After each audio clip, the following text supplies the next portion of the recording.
Before I kind of go into the details, a short caveat, it was already hinted at in the introduction. I will not be able to give you clear-cut solutions. I will just do this is how you do it, because this is unfortunately not where we are when it comes to AI and research integrity regulations.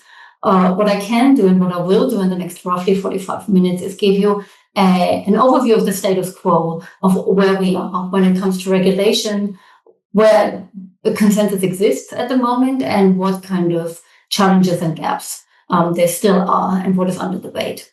So before we actually look at regulation, I want to look at some numbers of AI use among researchers. And this slide has become messier and messier with the times because more and more numbers pop up. But just as a quick help to read the slide, these are studies in green by the big publishing houses, or some of the major publishing houses, showing you, on the one hand, that with OUP being somewhat of an outlier, the use of researchers of AI is maybe roughly among like 35-45%, but and that's why the Wiley 25 study is completely new. It hasn't even been published yet completely. This is from the preview. It is growing, unsurprisingly, maybe so. And it will probably further grow, seeing that the numbers for students are much higher than those for researchers. So you can see in the gray bar that in some studies, we have more than 90% of students saying that they already use AI for study-related purposes. And this study from Barrel and Meyer is a German study, but there are other international studies from Britain, from the US, that also show numbers of up to 90%. So we can be quite certain that this is probably among roughly the numbers of students using AI. What is also interesting, especially for me working in regulation, is a study that was done by Nature that confronted researchers with certain scenarios. And you can see one scenario here on the left. Let me just quickly read it out. It says Dr. Blocks writes a first draft of their research article, then they use ChatGPT or another generative AI tool to help edit the article, such as by asking for suggestions about its clarity, flow, or tone. They don't disclose that they used AI. And then they ask respondents, what is your view of this behavior? And we can see two things from this graph. On the one hand, very unsurprisingly, maybe the earlier the career stage, the more likely the group thought that this behavior is appropriate. More interestingly for me, and also for the other results of the study, is that you can see, and these are those gray bars, you're seeing the light gray bar and the dark gray bar, for all of these levels, it was only considered appropriate, this particular behavior, if it had been disclosed, something that in the scenario did not happen. Or even, that's the dark gray bar, if Dr. Blocks discloses the details of the prompts that they used. Now, this, interestingly, stands in contrast to researchers' own behavior. So here the question is, have you done this yourself, i.e. used AI to edit the text that they had written? And again, we're seeing the younger the cohort, the more likely it is that they had done so. But more interestingly, in almost all of these cohorts, except the retired ones where there's a tie, the majority said they had done so, but without disclosing that they used AI. So we're seeing a discrepancy here, which makes it also difficult for people creating regulations and policies, but also for researchers. On the one hand, they say the majority only consider AI use acceptable when it's disclosed, but they're not very likely to disclose their own AI use. What we can also see in the studies, and this is where we kind of closer get to the regulation topic, is that a majority of researchers, and it's the Wiley study here, 63% selected the lack of clear guidelines and consensus on what uses of AI are accepted in their field from working with AI. And something similar was said by respondents in the Elsevier study from 24, where 39% of researchers see a lack of regulation as one of the top 3 disadvantages of AI.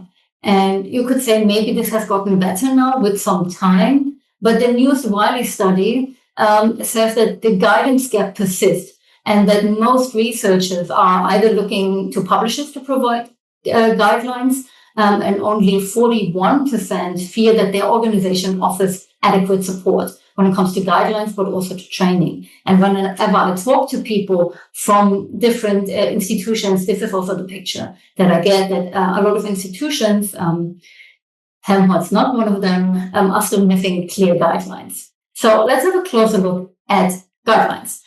And what cannot be said is that there aren't any guidelines. We have what I always call a heterogeneous landscape of guidelines, where we have institutional guidelines. You see here the one by the European Commission that is also the basis for the Helmholtz guideline. We have ethical recommendations. You see here the one from the Deutsche Ethikrat. We have a lot of policies by publishers, and we're going to look at those in a minute in a bit more detail. We have policies by funders, the DFG, for example, and of course we have legal guidelines. So we have a lot of regulation and guidelines at the moment on AI. The problem is that they are not always in harmony with each other. And secondly, there are also still some gaps there. But let's just look at where there's a consensus and where there isn't. So here's an overview of editorial policies on AI by the major publishers and publishing associations. And you can quickly see the two things where there exists a consensus as of now. That being one, that AI cannot be an author, cannot be named or listed as an author. And B, that the use of AI needs to be specifically declared in the manuscript. So that's something that for the moment, almost all regulations, editorial policies, but also almost all the other institutional guidelines agree on. There's less consensus, as you can see, on two other important topics. On the one hand, AI-generated images still kind of divide the field. And you can see here that some publishers do not allow AI-generated images to be used at all. Some highly restrict the use, some restrict the use in some ways. And you even have publishers, that's here on the next slide, like Frontiers, that do allow the use of AI-generated images. So that's really the topic where there's the least consensus at the moment. With AI and peer review, on the other hand, we also don't see a consensus, but it's somewhat closer maybe to a consensus or reaching a consensus. So what you can see are usually one of two positions. It's either flat out not allowed at all, or it is restricted. And what that means, the use of AI in peer review being restricted, we will kind of look at that later on in this presentation. Now, what I want to do is I will go through all of these topics in a bit more detail and show you what that actually means. So, as I said, this is maybe the easiest topic from the perspective of research integrity. There's a general consensus that AI does not qualify as an author. There is no guideline at the moment that says anything else. So that's very easy for you to keep in mind. And what almost all of the guidelines write is that the responsibility for the use of AI and its contribution lies with the human authors of a publication. So that's important for you to know. Any mistake, any breach of research integrity that comes up or that is produced by AI, so to speak, will be your responsibility once you publish the manuscript. There are some publications, and you see one here, where we can see an AI or a software listed as an author. There were a lot in 2023. Most of these had to be corrected by now. So you rarely find any publications nowadays. Interestingly, in 2023, there was also a study that actually showed that up to a quarter of researchers would agree to the fact that it should be possible to list AI as an author. So for now, there is a consensus, but maybe this will change at some point. We don't know. The topic where there is a seeming consensus, but that becomes a lot more complex the deeper we dig, is the whole aspect of disclosing the use of AI, something that all the publishing houses agree on. There's less agreement when you actually look into what that means for you as authors. So when you look into editorial policies, you often find the kind of phrases that are just pasted here on the slide. Authors should disclose, there should be detailed information provided, AI use should be documented appropriately, but you don't always find what does it actually mean to appropriately document AI use, or what are detailed information on AI use. So this is sometimes will be left up to you to figure that out or to come up with a solution. Some editorial policies, for example, Elsevier's, and also Wiley's for book authors, they do differentiate between different types of AI or different use cases. So, for example, both of these policies by Wiley and Elsevier differentiate between generative AI that is used to create text, new text, to draft a manuscript, and AI tools, or if you use ChatGPT or another generative AI for polishing language, for grammar, any kind of language polishing, then this is kind of treated separately. Meaning, very often these use cases of AI do not have to be disclosed. Sometimes AI policies make that clear and specific, sometimes they don't. The problem here also with the publishers' policies, and let me just say, the publishers' policies are, for the moment, being some of the best things we have in terms of AI regulation. But the problem is that because these publishing houses are so big, these regulations have to be applicable across disciplines, which means they very often conflict with discipline-specific reading expectations, with methods, with the manuscript structure, with ideas of replicability, and so on and so forth. And what we lack at the moment is really regulations by the different kind of research communities. And that's a problem, especially when we look into certain use cases. We can pick up this question if you want in the discussion. So what we usually say is the documentation of AI should do justice to the reality of working with AI on the one hand, but also to the needs of readers and reviewers. Here's one example. This is the AI policy by Wiley. Specifically, by the way, the AI policy by Wiley for book authors. They have another separate AI policy for journal authors, something to keep in mind. And so what they want, this is just as an example, they want the location of the AI supported content, the tool, the purpose of the tool, your process for validating the information, and interestingly, they want to know whether the AI tool altered your thinking on key arguments or conclusions. So it's not enough to just kind of give, for Wiley, the AI tool what you did with it, but they also want some kind of critical reflection on your use of AI. And they give you an example declaration of the format, how this can potentially look like. The AI policy by Wiley for book authors is one of the most comprehensive at the moment. So that's something you can look towards for guidance. The one big question that is discussed a lot, especially when I'm kind of giving these kind of presentations on regulations, is the question of whether prompts should be part of the documentation. At the moment, only Science, the publishing house, has a definite answer to that, and they're saying, yes, they should be disclosed in the method section. There's a smaller journal here, ASC Nano, that also says, yes, please put them in the supplements, but most of the other publishing houses don't really specify what to do with prompts. And what we kind of see from the perspective of research integrity and regulation is that prompts have become less prominent in the discussion on appropriate disclosure. In the beginning, a lot more regulations asked researchers to disclose the prompts that they used, something that researchers generally did not really want to do. What we're seeing nowadays is where kind of regulations are moving away from the mandatory disclosure of prompts. You can, a lot of them still write you can do it, but the mandatory disclosure of prompts is getting less and less common.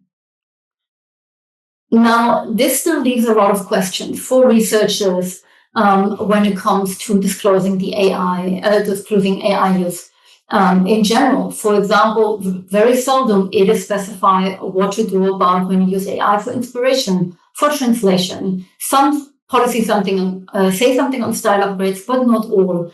What about literature review? What about software code? Writing grants, or for all other research outputs like presentations, posters, and slides. So unfortunately, for the moment being, you find very little guidance on some of these, you could call them niche topics when it comes to publication. But if you kind of know your kind of research process, you kind of live as a researcher, you know that presentations are not niche, but there is no guidance for that at the very moment. There's also very little guidance, for example, on literature review and translation with the help of AI. And that is a problem. Moving on to the other topics that I've mentioned in the overview, I first want to quickly talk about peer review. I said that there are at the moment like two opinions on peer review when we look into regulations. The one opinion is that it's kind of strictly not allowed at all. And the second one is that it is restricted. Now, what does that mean? Very often in publishing policies, that means that reviewers are not allowed to upload the manuscript into an AI tool, i.e. to use the AI tool for this reviewing function. But they are allowed to use AI for then working on the text of the review to give it a style upgrade or to kind of make it more coherent. But then, very importantly, almost all regulations also say that this use needs to be disclosed.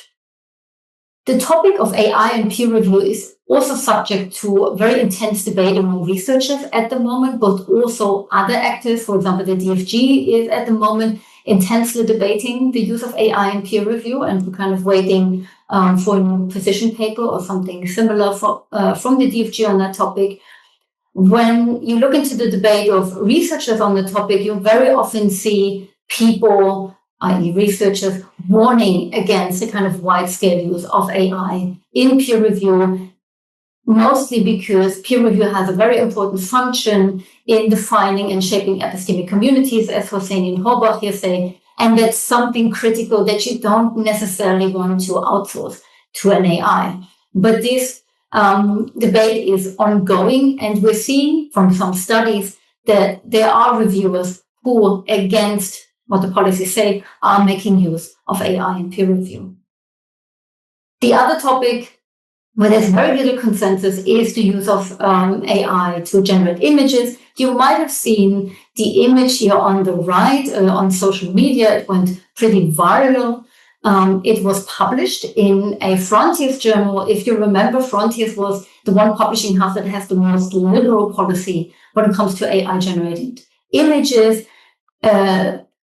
Unfortunately, this made it through peer review, so it's not strictly a kind of indictment of the AI policy of Frontiers, but an indictment of the process of peer review as well. So we're seeing very little consensus for now on AI-generated images. When it is restricted, if a policy says it's heavily or highly restricted, what they mean by that for the moment is something that you can find here spelled out in Nature, namely that you are allowed to use AI, but only for papers that deal with generative AI in a journal that deals with generative AI. So it's kind of really kind of limited, and for all of the other reasons, they say for questions of integrity, but also consent and permission are reasons why they're not allowing that. A really big topic for the research integrity community, for publishers, but also for you as researchers, is the whole question of detection of AI, or the detection of AI content. And there are two aspects to that. On the one hand, there's AI-generated text and AI-generated images. Now, with AI-generated text, there are tools that say that they can detect the use of AI. These have been tested, for example, by Weber-Wolf et al. Or Gao et al. And it was found that there are no sufficiently reliable tools to detect AI-generated text. And also in the study of Gao et al., it showed that also humans are not necessarily reliable in being able to distinguish AI-generated text from human-written ones. Of course, you kind of all know maybe papers or text where you can like literally tell that it has been written with the help of AI. You can see, again, a paper that made it through peer review here by Elsevier. And you can see here in yellow, the first sentence is, certainly, here's a possible introduction for your topic. Very obviously AI-generated. And more importantly, it was not disclosed that AI was used, and this paper got rejected, but not only because of the breach of the disclosure policy of AI, but also because there were actually duplicate images.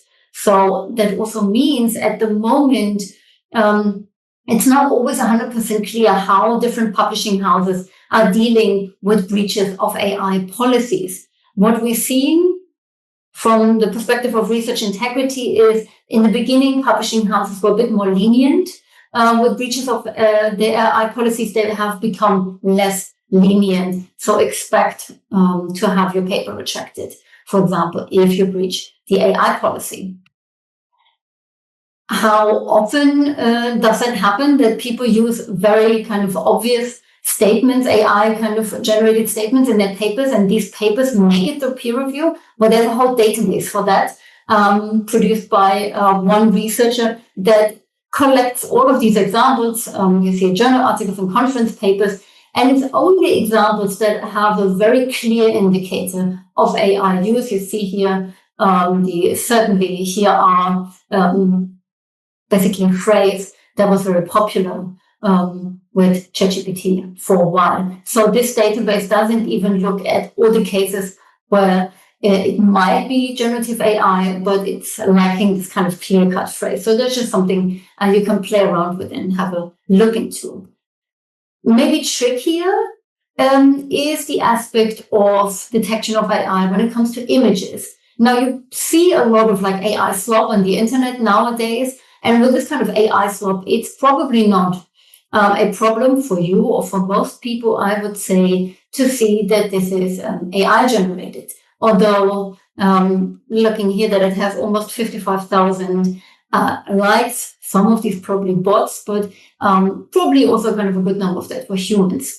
The bigger problem for us as researchers is, of course, when it comes to AI generated images that pretend to be research data. And here we have two examples on the left. You can see two more samples, and the right-hand column here, oh, this is not what should have happened. The right-hand column here is AI generated, while the rest are supposedly, that's what he writes, real ones, something that you would not be able to detect by simply looking at them. The same is true for these images here on the right. To help you read these images, the ones with the green frame are real images. The ones with the red frames are generated with the help of AI. And just for you as an extra info, this study is from 2022, so a time when actually generative models weren't even that good or that strong as they are now. So this will be definitely an increasing problem in the future, that we're seeing more and more papers, probably or most likely produced by paper mills, for example, with the help of generative AI, that will be a lot harder to identify them as fraud. And that is something that we're already seeing, and there are studies on that already, that we see an explosion, what they call it, of formulaic research articles with inappropriate study designs, pointing at the fact that a lot of these articles come from so-called paper mills, i.e. organizations that for a fee, sometimes very steep fee, will write paper, generate data, and publish these papers for you. And that is a problem for you as researchers as well, even if you're not using AI yourself, or if you use AI very responsibly yourself, you will be still subject to bad AI use, making certain kind of tasks in the research process more labor intense. For example, weeding out bad papers from the literature.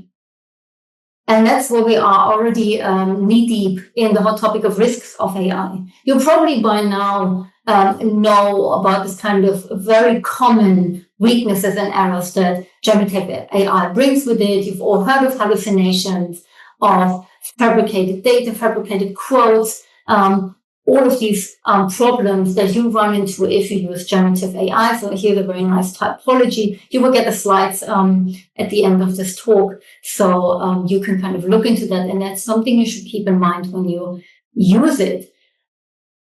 In addition, we also have a number, and these are just a number of ethical risks and problems when it comes to the use of AI. We have the whole debate on cheating with the help of AI. And I'm not so much interested here in the topic of cheating. I work in research, not in teaching for now. But the other topic that's related to this whole kind of cheating debate is the whole question of de-skilling. And that's also something that affects us as researchers. If we outsource a lot of tasks to an AI, what does it mean? What will this kind of mean in the future for skills and skill development? There's a whole problem with piracy. That, as you probably know, a lot of these models are trained on pirated material. There's a very nice publication in The Atlantic with a database where you can punch in your name or your publications to check if AI tools are most likely have been trained on your publications. There is the whole problem of epistemic risks when you use generative AI, and this paper here by Messer and Crooked is a very good introduction into that topic of epistemic risks regarding AI use. There is the problem, and we've usually talk about this in a lot of these discussions about exploitation of natural resources, that may be water or energy, but of course also human labor.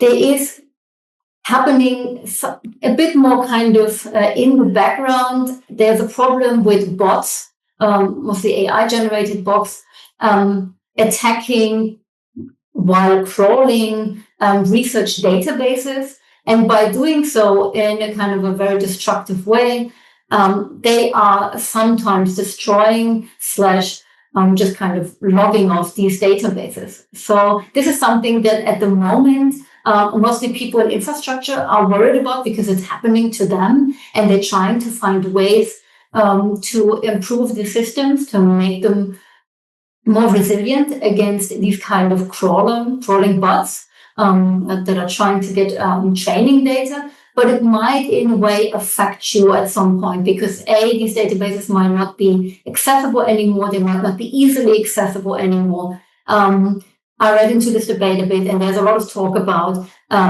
maybe we just have to make it harder to access data. And that also means making it harder for real, i.e. human researchers to access that data, or for good bots, which you might be programming to access that data. And of course, we have the whole problem of a lot of this technology coming from commercial entities, which is not always in line with our values as researchers. And this book called Empire of AI by Karen Howe is a very, very good study on that whole topic. But it also focuses, by the way, on a lot of these other topics here that I mentioned. So what does it mean for you as researchers? And I want to give you some kind of practical recommendations if I can't give you clear-cut solutions when it comes to research integrity. At the moment, the use of AI, it does not constitute a research integrity breach. This is very much different to how AI, especially generative AI, was treated in the very beginning meaning when ChatGPT was launched, where a lot of regulations were overly cautious and said you're just simply not allowed to use AI at all. As you see now, the use of AI is allowed in a lot of settings and for a lot of things, but not for everything. So what you need to keep in mind is the use of AI very often, for most use cases, needs to be disclosed.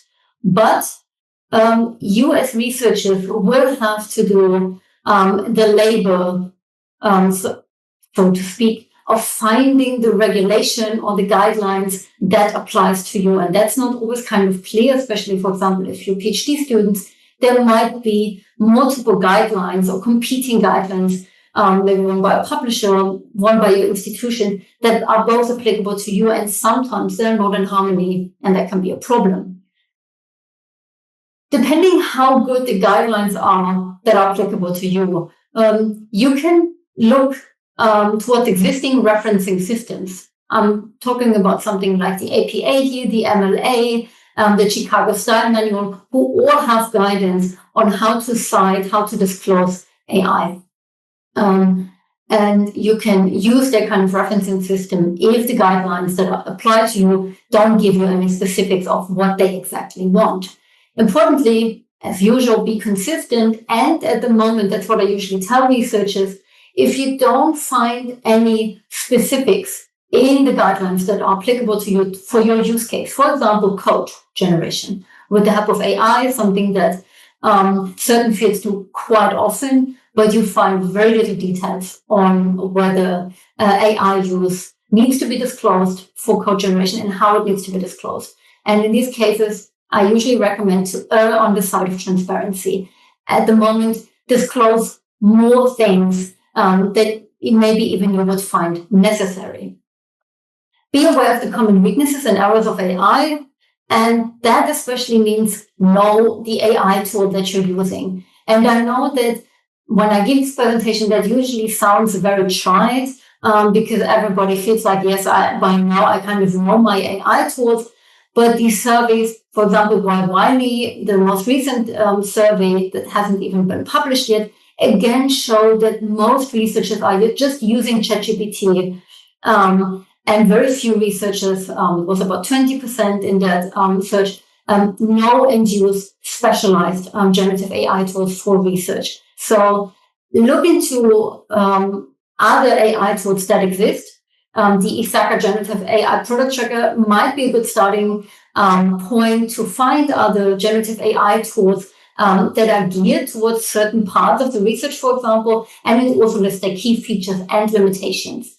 But also, if that's something you care about, and I think that's something we should all care about, there is another helpful tool, namely the European Open Source AI Index, that helps you find more open models that you can use, where you can actually access and look into the technical specifics of how does this model work. You can look for a lot of these that are listed at the model cards. You can see the weights, that kind of stuff, to actually see how does this model come up with certain kind of answers.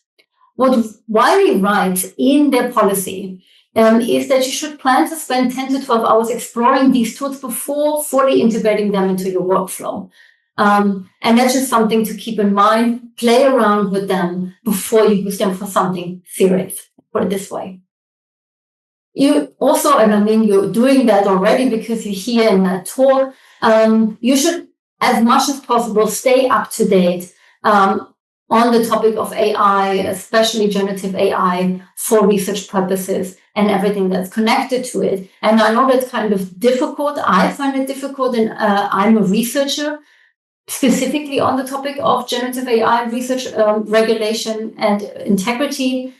And because of the mass of new information coming out all the time, even I find it difficult. That's why discuss the topic with your colleagues, stay up to date together to be as up to date as possible.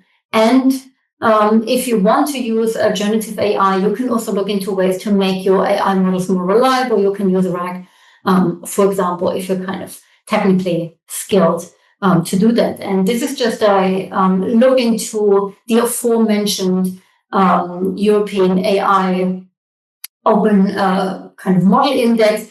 And this is how it basically looks for model. This is Mistral, and it gives you an idea of what is actually open, what you can look into, what is okay-ish open, so some information given, and what information you have no access to based on that model. So more recommendations, apart from knowing your AI. Again, exercise due diligence and observe the rules of use in academic and scientific context. And that also means in your particular field, in research communities. As I said, very few research communities have come up with regulations or guidance for their respective fields, but you know your fields best.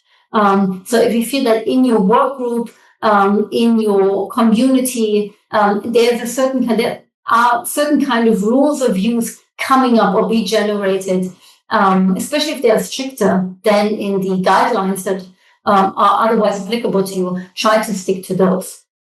And again, be aware that you are responsible for all AI outputs in your paper, and that also applies And I'm saying that because we recently had a case like that, helping a person, when you are a co-author on a paper and one of your co-authors used AI, and you did not, you're still kind of responsible for the bad AI output of your co-authors.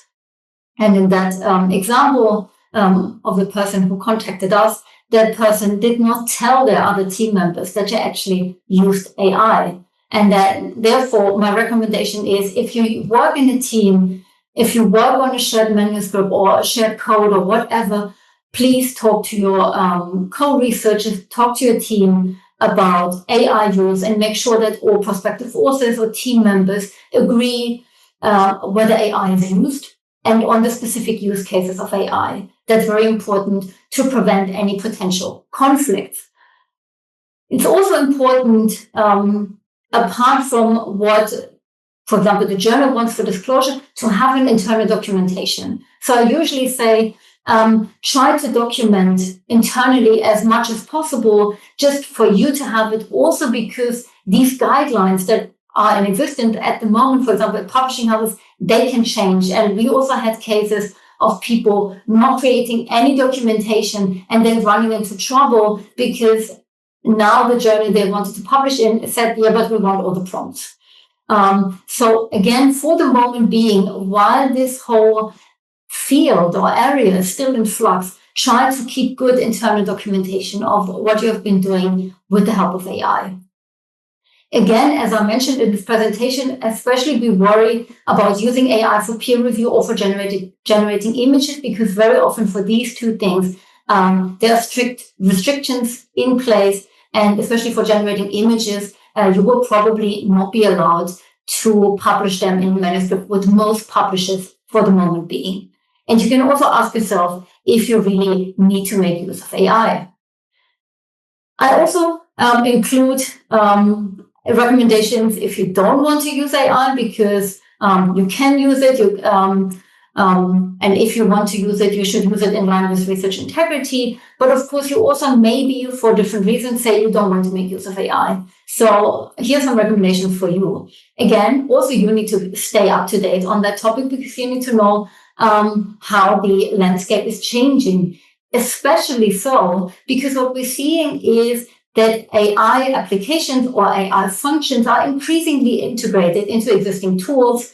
And for the moment being, there's usually a way to turn this off or to circumvent it. But what we're also seeing is that now and then it's actually made the default in a new version. So that's something to keep in mind. If you say, I don't want to use AI, then you should check all the tools that you are using if they don't have an integrated function.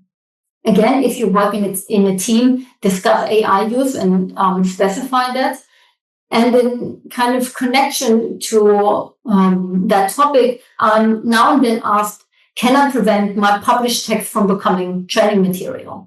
And the short answer to that is probably not, because as we've seen, the companies are making use of pirated copies a lot. So even if you have conventional copyright on your text, or you give it a very restrictive open access license, for example, the non-derivative license does, in theory, not allow companies to make use of your text or your code for training data. What we're seeing at the moment is that firms, for the moment, do not care. They make use of it anyway.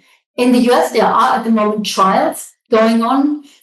For example, one by Authors Against Anthropic, the company that developed Claude, the AI tool.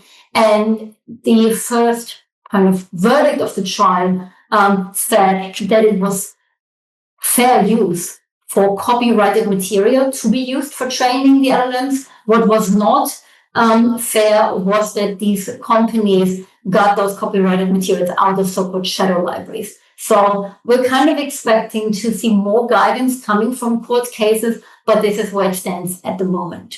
You can also check if your publisher where you want to publish already has any deals and agreements with AI companies. We see that with some scientific publishers, that they already have agreements that said every text that is published with them will go into a training database.